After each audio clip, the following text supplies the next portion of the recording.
Hey, it's Scott from Bewlett Outdoors. Today we're going to go through a bunch of gear selection, rods and reels, some lures, line, and the what, why, where, and when for Cold Lake, Alberta lake trout fishing. Basically, I'm going to show you what I use for rods up on my personal side and what I use for my customer side.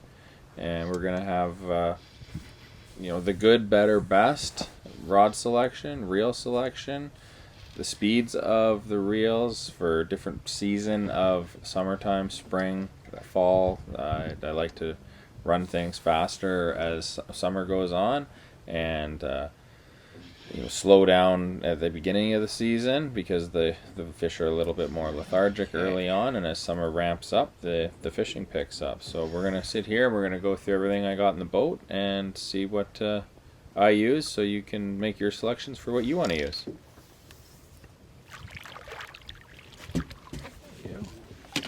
Perfect. Nice release. Oh, didn't see you there. Was just releasing that lake trout. Caught on the nice Squadron 1 ounce head and rage tail swimmer from Strike King. Using the Trusty Lose Custom Light and Super Duty Reel. One of my favorite setups. Back down I go to see what else I can find down there. So here's a small selection of my rage swimmers. You got 6 different colors in here, lots of them. They all got their different crazy names, but basically when it comes to it, we got pinks, whites, chartreuse, silvers, natural. It depends on the day. The water's always clear out here, but you're fishing right now, we're in 65 feet of water. You can get down to 100, 120 even in midsummer. Once you get that deep, there's not a lot of color. It's more the tail, so that's what these are so good for. You look at that shake on that tail, and it just thumps back and forth as you're reeling up, and they like that action. If the tail gets bit off, which it can do with these lake trout's teeth, the hook's garbage and you got to start over, throw another one on.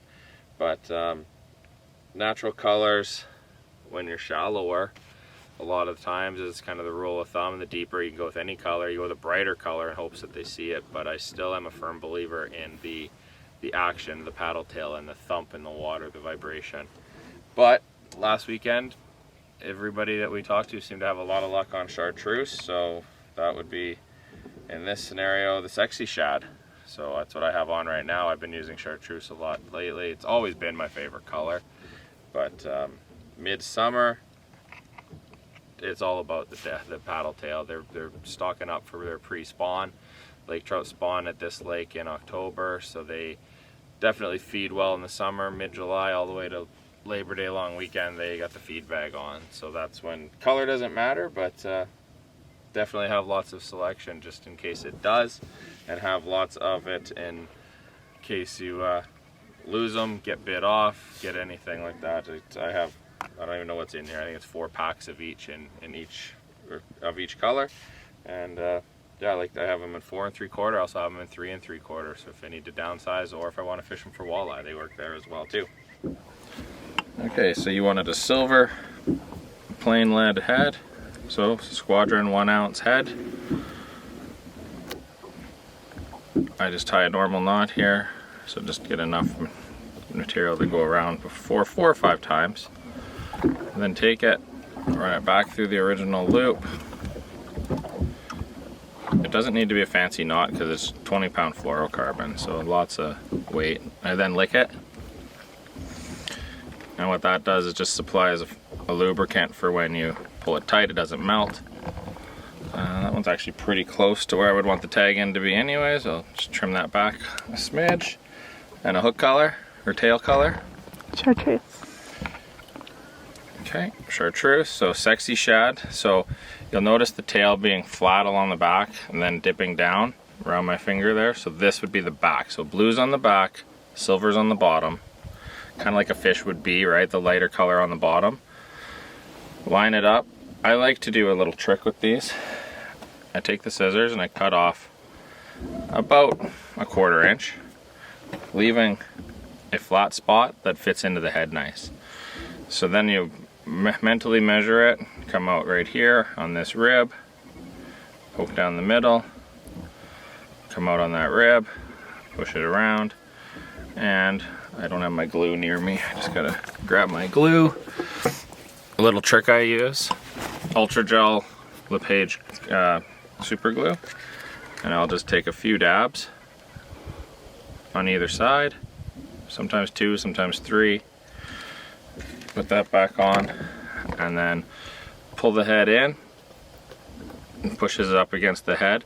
And what this does is it prevents it from being what I call pantsed. So if a fish does bite here and pull down, it keeps the head glued to, or the tail glued to the head, and it keeps your pan up. If you don't do this, your tail can actually pull down, and it would be down in a position like this, down here, and then you're gonna get a funny action reeling up. So you basically kill that attempt at catching a fish, because that may happen at 20 feet off the bottom and you still have 60 feet to reel up, and your hook would just be spinning silly, and most of the time they don't come and bite at that point. So a couple dabs of glue, push it up. That's there why I cut the head off, or the tip off of the rubber, so it's a nice flat joint on the head. And there's your sexy shad with your Squadron 1 ounce head, ready to go. Okay, let's talk rods, reels, line / gear setup out here. As a lot of you know, I've been fishing Cold Lake for 13 years now, so I've been trying to perfect, what rod actions work best out here. Not for me as much as for the fish themselves. You don't want to come out here with a 6'9" medium light extra fast walleye rod. Like, leave that at home or leave it in the rod locker. If that's your drop shot rod, excellent rod for that. For walleye, leave it away for Lakers. I'm going to kind of go from kind of an entry level to high end of what I have in the boat. So I'm going to start off with the Lew's Mock Smash spinning combo. This one's a 7.2 medium heavy fast. So nice standard rod, spinning reel on this one. I personally don't use a lot of spinning out here, but I have it for if a customer wants to use it. Left or right hand retrieve, switchable, makes life nice and easy. It's got a good bend in it. I can kind of show this one. Always flex a rod from the tip. So there's your action there. You got medium backbone in here and all your tips at the front, basically, all your bend. That's your fast tip. Great rod for for Lakers. You could even fish it for pike and stuff like that if you needed to. It's a good secondary rod. Just gonna move that out of the way. Entry level, nice pricing on it. Comes as a combo, 1 piece or 2 piece. And moving on to one of my castings. I don't have a couple here. Sorry, my customer rods aren't here. So what that would be, it'd be a 7'4" Lew's Laser SG, medium heavy, fast again. So I have that paired with Accura's Quantum reels or this Quantum Energy reel, and again, awesome rods for what they do. I just don't have them in the boat to show you. Next step up would be the Speed Stick, also Lew's. This one is the Odd Duck. So this one has a cork handle, and this one is actually 7.6 heavy fast. But why I chose this rod the first time was because of the action on it. It's got a good bend to it right there. So there's your bend that you want. It's all in the tip, a lot of backbone on this rod, but good entry level rod. I paired it with a Quantum Energy reel because I had an extra one. And the thing I like about this reel is it has what's called the flip and switch. So when you push down, the spool will spin and your line will go out, and when you let go, it automatically stops. That's a feature I really like because it creates one-handed fishing. Another feature I'll do if I need to pull line in, I'll just sometimes just thumb it in slow and it just tightens it up. I'll do that when I'm fishing Lakers, I'll do that when I'm fishing walleye, but this is Laker talk. So great entry rod, good action, cork handle. Again, these come in, there's different actions, different lengths, but they do come in 1 piece or 2 piece rods. Move that one aside, and I'm gonna move up to, which used to be my favorite rod. I still do like it, but I'll show you why I don't like it as much as something else shortly. But this is the 8XD cranking series. So it was made as a cranking rod for Lew's, but I've turned it into a Laker rod. So again, there's your bend, your flex on that, a little more throughout the whole rod down to the middle of the backbone. This one comes in as 7/8, medium heavy, extra fast. So it drags a little loose on that one. So I'll just thumb the spool and pull down. So there's the bend on that rod. I have this one with a Super Duty 300. This is kind of a cool reel because it's the only bait caster I have in the boat that when you pull drag, it clicks. So you kind of have an audible sound to your bait caster. I keep hooking these on a special little hook keeper here. We'll zoom in on that after it's on all these rest of these reels. It's a nice feature I really like because it keeps the tip of the hook off the rod and it keeps it kind of floating in free space here. I'll put my white gray shirt behind it, but it keeps it from hitting the rod and you don't get any scratches on your rod to either make it look bad or possibly weaken it and have a spot where it can break. This reel does not have a flip and switch, so you have to turn the handle to stop the spool, but it's still definitely a fun reel. And the speed on this one is, I can't remember what word, there it is. No, it's not there. I think it's a 7.5 to 1, but it's 42 inches per turn on this because it does have a larger arbor on it. So this one's a fast reel, gets those fish chasing midsummer and really gets them turned on. Next is going to be a really fun setup that I have. Again, the hook's in the keeper and it's actually on foam in front here on the reel seat, so won't hurt the rod at all. This is the Lew's Custom Light 710 medium heavy moderate fast. Custom Light is a great name for it because it is light. This rod does not weigh much at all, and I don't know the exact spec on the weight, but when I grab this rod, it feels like you're not holding anything. Almost feels like the head is heavier than the rod. It's not, but it sure feels like it. The reel, this is a fun one. This is a Hyper Speed by Lew's, and what the special one on this, it's 9.5 to 1. So this thing is fast. It brings that hook up quick through the water, one revolution.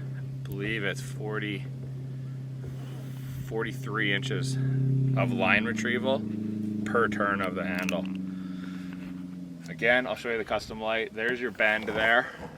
This is my favorite flex and favorite rod just because of the flex and the weight of it. They got squadron heads on all these, it seems. So, but Hyperspeed, super cool looking reel. Definitely very fast.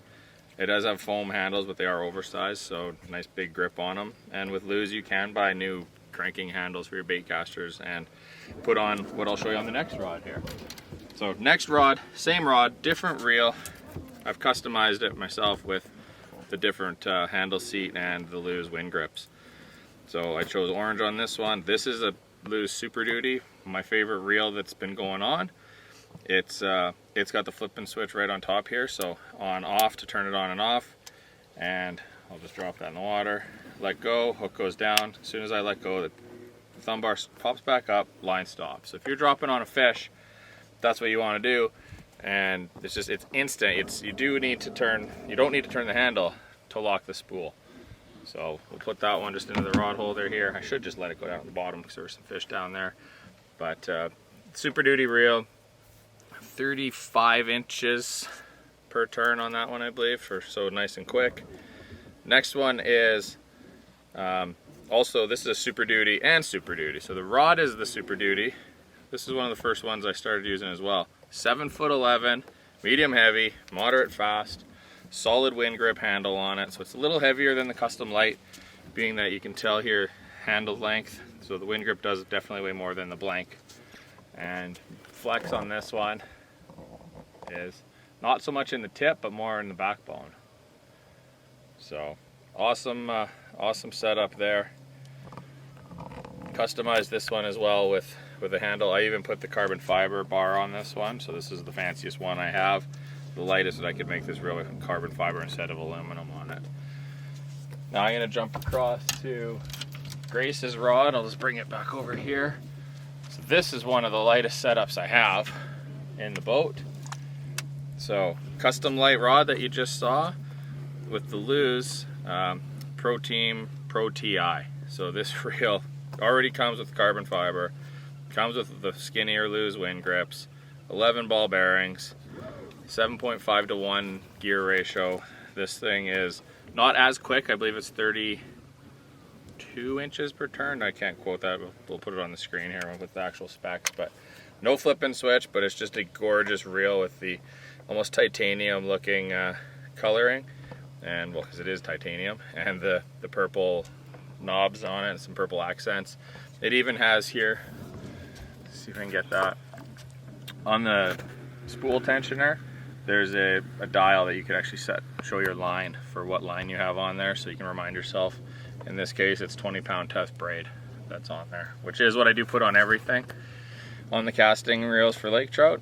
And as always, I like the high vis, but you'll notice here, it's, I don't know if I show you beside me. We have high vis on the main line, but then we have super clear fluorocarbon. So 20-pound fluorocarbon. I always do 2 arm lengths. So me being 5'10", couple arm lengths, pull, roughly 10 to 11 feet of line out. Then I tie it on and tie the hook on. And as I'm reeling up, you'll always hear me say, oh, there's the fluorocarbon. So I know I got 10 feet left and the fish is almost there. Because by the time you get to 10 feet, you're not seeing the fish on the sonar anymore when they're beside the boat, because they're out of the cone, which is at the back of the boat. So that's basically a 101 on what rods I'm using and why.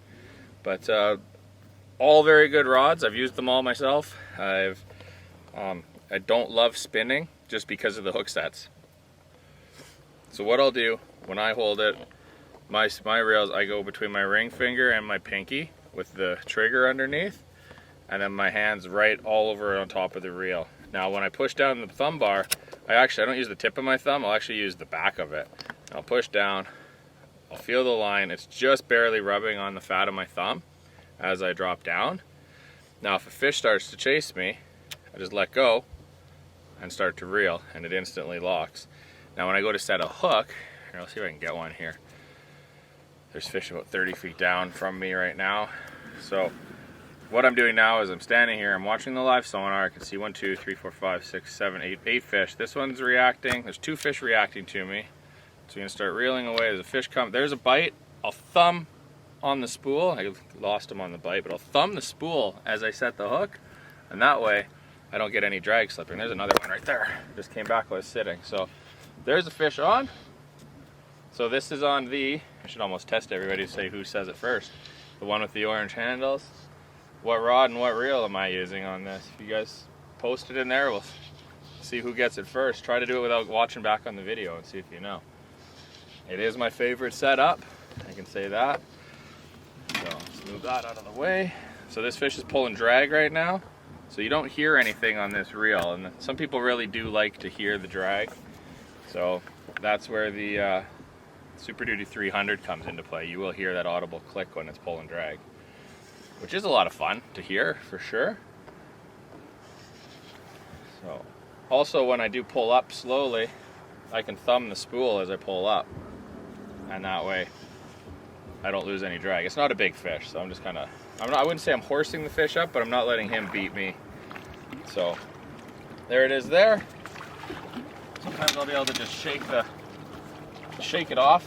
Doesn't look like it this time, so I gotta just reach down, keep him away from the gel coat on the new Skeeter, and so I won't even touch the fish if I can. I just grab the hook and I pushed it out, didn't even touch that fish. So it's not gonna be harmed.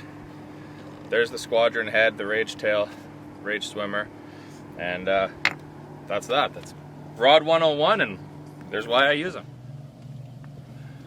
So one thing I really like to do on pretty much every rod and reel is reel covers on my casting ones, at least because of where I put them. Spinning rods I don't do it, but I do on the casting. So just a little reel cover, flip it over. Reel cover is not as important as the next step, but what I do on every rod is I happen to have a bunch of these loose rod sleeves, rod socks, whatever you would want to call them. There's rod protection. Put them on, slide them all the way down. These ones have a strap. I just put the strap around the reel handle. They're not coming off now. Then when I go, I take them, I put them into the rod locker here. There's no metal on plastic, no metal on other rods, no rods rubbing, no nothing, and everything's in there safe. You can put more than one rod into one tube. In the Skeeter, there's only 2 big slots on either side of the gunnel, and then 2 even bigger ones in the bow. So lots of rods going into one area with the sleeves on them. Nothing's getting wrecked, nothing's rubbing on fiberglass, nothing's rubbing on plastic, other rod, nothing. It's sleeve on sleeve. Take care of your investment. We spend a lot of money on this stuff, and there's, you know, for an extra whatever, it could be anywhere from $8 to $20 for different sleeves. Buy something to protect your rod and take care of them that way, and they're nice and perfect shape every time you go to use them.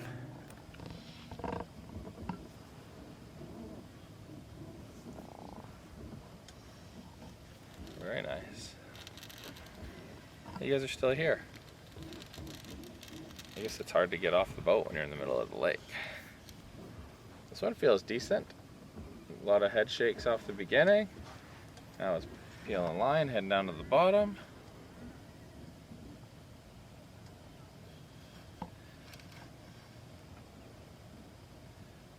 Those thumps are normally a sign of a good fish.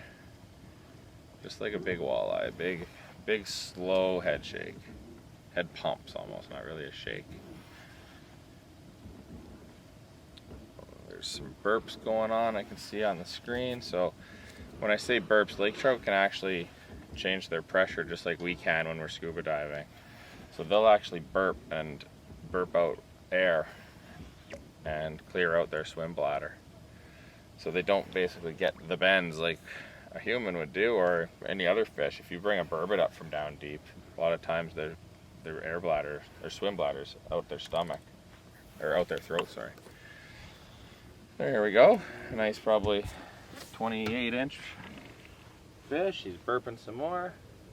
I like to grab the hook, grab him under the gill plate, pop that hook out, which is barbless. I always pinch the barbs on the squadrons, and that's probably about 26-inch, this guy. And off they go.